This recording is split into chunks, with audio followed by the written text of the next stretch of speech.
God pray channel में आप सभी का स्वागत है। सबको जय मसीह की। आइए परमेश्वर के वचन सुनते हैं, पढ़ते हैं पतरस 1:3। हे प्रियो, अब मैं तुम्हें यह दूसरी पत्री लिखता हूँ और दोनों में शुद्धि दिलाकर तुम्हारे शुद्ध मन को उभारता हूँ कि तुम उन बातों को जो पवित्र भविष्यवक्ताओं ने पहले से कही हैं और प्रभु और उद्धारकर्ता की उस आज्ञा को स्मरण करो जो तुम्हारे प्रेरितों के द्वारा दी गई थी। और यह पहले जान लो कि अंतिम दिनों में हंसी ठट्ठा करने वाले आएंगे, जो अपनी ही अभिलाषाओं के अनुसार चलेंगे और कहेंगे, उसके आने की प्रतिज्ञा कहाँ गई? क्योंकि जब से बाप दादे सो गए हैं, सब कुछ वैसा ही है जैसा सृष्टि के आरंभ से था। वह तो जानबूझकर यह भूल गए कि परमेश्वर के वचन के द्वारा आकाश प्राचीन काल से वर्तमान है और पृथ्वी भी जल में से बनी और जल में स्थिर है।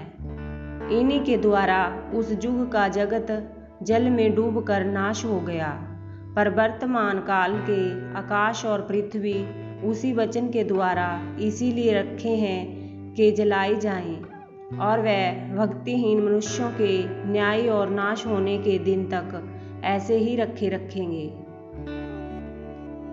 हे प्रियो, यह एक बात तुमसे छिपी ना रहे कि प्रभु के यहाँ एक दिन 1000 वर्ष के बराबर है और 1000 वर्ष एक दिन के बराबर है।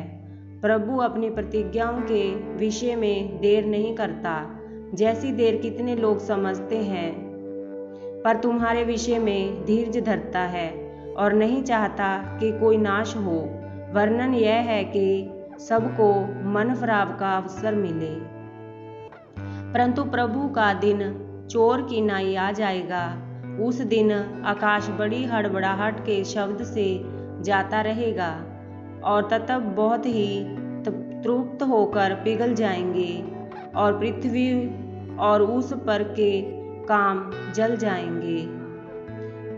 तो जब के यह सब वस्तुएं इस रीति से पिघलने वाली हैं, तो तुम्हें पवित्र चाल चलन और भक्ति में कैसे मनुष्य होना चाहिए और परमेश्वर के उस दिन की वाट किस रीति से जोहना चाहिए और उसके जल्द आने के लिए कैसा जतन करना चाहिए, जिसके कारण आकाश आग से पिघल जाएंगे और आकाश के गुण बहुत से तृप्त होकर गल जाएंगे।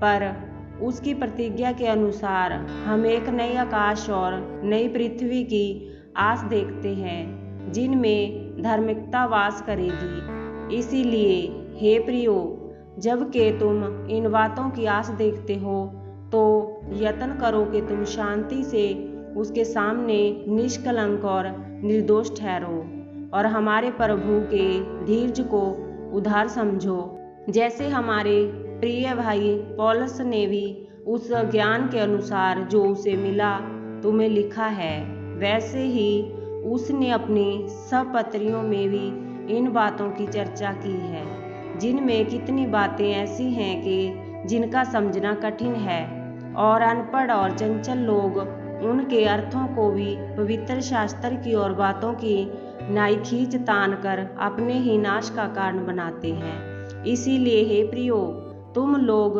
पहले ही से इन बातों को जानकर चौकस रहो, ताकि अधर्मियों के भ्रम में फंसकर अपनी स्थिरता को हाथ से कहीं खो ना दो, पर हमारे प्रभु और उद्धारकर्ता यीशु मसीह के अनुग्रह और पहचान में बढ़ते जाओ। उसकी महिमा अब भी हो और युगन युगन तक होती रहेगी। आमीन। आपको ये वीडियो कैसी लगी? प्लीज़ लाइक कमेंट करके ज़रूर बताएं और चैनल को सब्सक्राइब करें, ताकि आने वाली वीडियो की नोटिफिकेशन आपको मिले। सबको जय मसीह की।